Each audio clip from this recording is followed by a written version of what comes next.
अगर आप देखें तो पाकिस्तान की तारीख में, मैंने पहले भी कहा, गरीब के लिए इतना काम किसी ने नहीं किया जितना शहबाज शरीफ, उनकी फैमिली और जरदारी ने किया।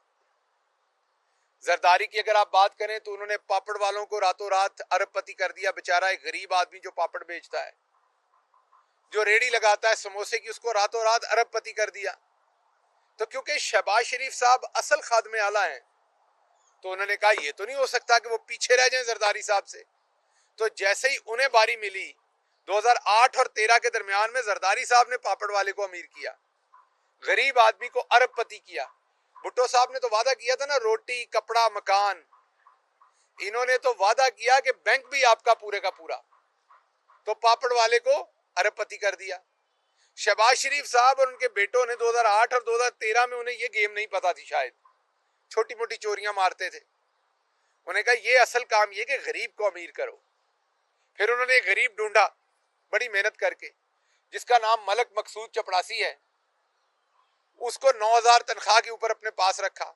अब आप में से कई लोग सोचते होंगे, बड़े आप लोग भी कमीने हैं अंदर से, ये सोचते होंगे सिर्फ 9,000 एक गरीब आदमी को, और बदबख्तों वो उसकी किस्मत बदलने के लिए लाए थे। 9,000 तो सिर्फ एक पीनट था, असल में तो उसकी काया पलट देनी थी इस टब्बर ने, और काया पलट दी। 9,000 रुपया तो ऐसे ही था जैसे दूध में जाग लगाते हैं। दही तो असल जमना था, और जब दही जमा तो देखा कि मलक मकसूद चपड़ासी रातों रात अरबपति हो गया। उसके अकाउंट में 4 अरब रुपए निकल आए। एक बेचारा मसरूर अनवर नाम का शख्स था जो फौत हो गया, उसको ये फौत होने के बाद भी अरबपति बनाते रहे, उसके अकाउंट में पैसे डालते रहे, निकालते रहे।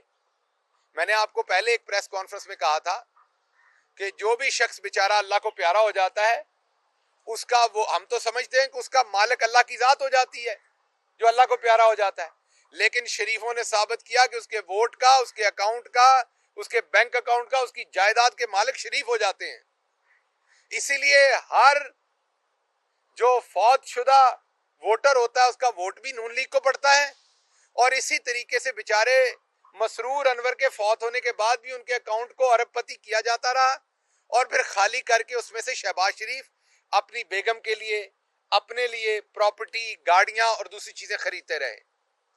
तो एक तो मैं सलूट पेश करता हूं और प्राइम मिनिस्टर साहब से ये तवक्को करता हूं कि जैसे एक तमगा इम्तियाज है, एक तमगा शुजात है, एक तमगा हुस्न कारकर्दगी है, इसी तरीके से इनको भी एक तमगे की जो है वो अब एक नई कैटेगरी हमें मुतारफ करवानी चाहिए, जिसमें ऐसे गरीबों को रातों रात अरबपति किया जाता है। ना ये काम चाइना में हो सका आज तक, ना ये अमेरिका में हो सका। हमने बिग अमेरिकन ड्रीम सुना, लेकिन वहां पे लोग मिलियनर होते हैं बड़े सालों के बाद जो अमेरिकन ड्रीम जीते हैं। लेकिन यहां पर जो शहबाज शरीफ ने खिदमत की कौम की, कि एक चपड़ासी को अरबपति कर दिया रातों रात, इसके ऊपर एक स्पेशल कैटेगरी होनी चाहिए तमगे की। जैसे तमगा बसालत होता है, तमगा शुजात होता है, ऐसे एक तमगा देना चाहिए इनको। ऐसे साइंसदान रोज रोज पैदा नहीं होते। ये मियाँ शरीफ अल्लाह उनको, उनके दर्जात बुलंद करे, ये उनको भी सलाम है कि वो दुनिया में ऐसा आला आदमी पेश करके गए हैं जो रातों रात लोगों को गरीब करता है, अमीर करता है, सॉरी। तो अब बात यह है कि ये इकट्ठे हो रहे हैं, हमारे इत्तेहादियों से भी मिल रहे हैं। 100 बिस्मिल्लाह। आप जो कुछ भी करेंगे आप हमें ताकतवर करेंगे, क्योंकि हमारी पूरी पोजीशनिंग एक ही चीज के ऊपर थी। 1996 से इमरान खान एक ही बात बताते आए हैं कि आप सब चोर हैं, आप सब अंदर से एक जैसे हैं, भले वो लाहौर की शरीफ फैमिली हो, भले वो अंदरूने सिंध से हाकम जरदारी मरहूम के बेटे जरदारी साहब और उनका टब्बर हो, भले वो एक फजल रहमान साहब हैं जो अपने नाम के साथ उन्होंने मौलाना लगाया हुआ है वो हो, या कोई भी और ये चोर चक्के हो, इजी लोड वाले सारे। आप लोग सिक्के का, मैं तो कहता हूं एक ही सिक्के के दो रुख नहीं है, आप एक ही रुख है एक ही सिक्के के होंगे। सिक्के की दूसरी तरफ तो जेल है, तो आपका दिल है ये सिक्का वही गिरे जिसकी तरफ आपकी करप्शन का पैसा बनाने का इंतजाम हो। तो इसलिए आप एक दूसरे से मिलें, आप जिससे भी मिले, हमें पता है कि वजह असल में एक दूसरे से मिलने की ये है कि आपको इस बात का मालूम है कि अब फर्दे जुर्म आयद होने जा रही है, उस केस में फर्दे जुर्म आयद होने जा रही है जिसमें तमाम बैंक स्टेटमेंट्स मौजूद हैं, जिसमें मलिक मकसूद चपड़ासी रोता हुआ उसके वीडियो बयान मौजूद हैं इन्वेस्टिगेटिव एजेंसियों के पास, जिसमें मसरूर अनवर के घर वालों के रोते हुए बयान मौजूद हैं कि ये चोर हैं शरीफ, इन्होंने हमारा शनाख्ती कार्ड चोरी करके हमें लूटा है, जिसमें अब्दुल जब्बार का बयान मौजूद है, जिसमें बाकी जो 13 लोग हैं, टोटल 15 थे ये, जिनके अकाउंटों में आपने 16 अरब रुपया डाला, उनके बयानात FIA के पास, इन्वेस्टिगेटिव एजेंसीज के पास मौजूद हैं, पेपर ट्रेल मौजूद है सारा, आपने कैसे लूटा है। अब आपको सिर्फ सजा होनी बाकी है। अब आपको सिर्फ ये बता दें कि आपको क्योंकि पता चल गया कि आपका अंजाम करीब, आपने सब कुछ करके देख लिया, आपने इधर टपूसनी मारी, उधर मारी, ये किया वो किया, इमरान खान ने किसी प्रेशर में आपको NRO नहीं दिया। अब आपने सब कुछ करके देख लिया, आपको NRO नहीं मिला, तो अब आप अदम एतमाद का पैंतरा खेलने जा रहे हैं। ये जो आपने भी देखा होगा, एकदम से ये इकट्ठे हुए हैं और अदम एतमाद की बात शुरू हो गई है। ये असल में वो फर्द जुर्म है जो आयद होने जा रही है, ये उसका जवाब देने की कोशिश की जा रही है। एक नया आपने देखा था, राणा सनाउल्लाह ने पिछले दिन कहा था कि जो जज शहबाज शरीफ को सजा देगा उस जज की अदालत का भी घेराव करेंगे, उसकी रहायशगाह का भी घेराव करेंगे। ये क्यों कहा था? पता था अब सजा होने जा रही है, फर्द जुर्म होगी, उसके पीछे सजा होगी, जवाब कोई नहीं है। तो इसलिए शहबाज शरीफ साहब के दिन गिने जा चुके, उसके साथ दूसरे चोरों के भी दिन गिने जा चुके। ना NRO मिलेगा ना ढील मिलेगी। इमरान खान डट के खड़ा है, खड़ा रहेगा। आप हमारे इत्तेहादियों से मुलाकात करें या आपस में मुलाकात करें, हम आपको किसी सूरत किसी प्रेशर में NRO नहीं देंगे। हम एहतसाब का फंदा और टाइट करेंगे आपके गले में। हमारी हुकूमत घंटा रहती है, 10 साल रहती है, 1 साल रहती है। इमरान खान इस कुर्सी पे बैठने के लिए नहीं आया हुआ, ना वो इसके लिए कोई कंप्रोमाइज करेगा।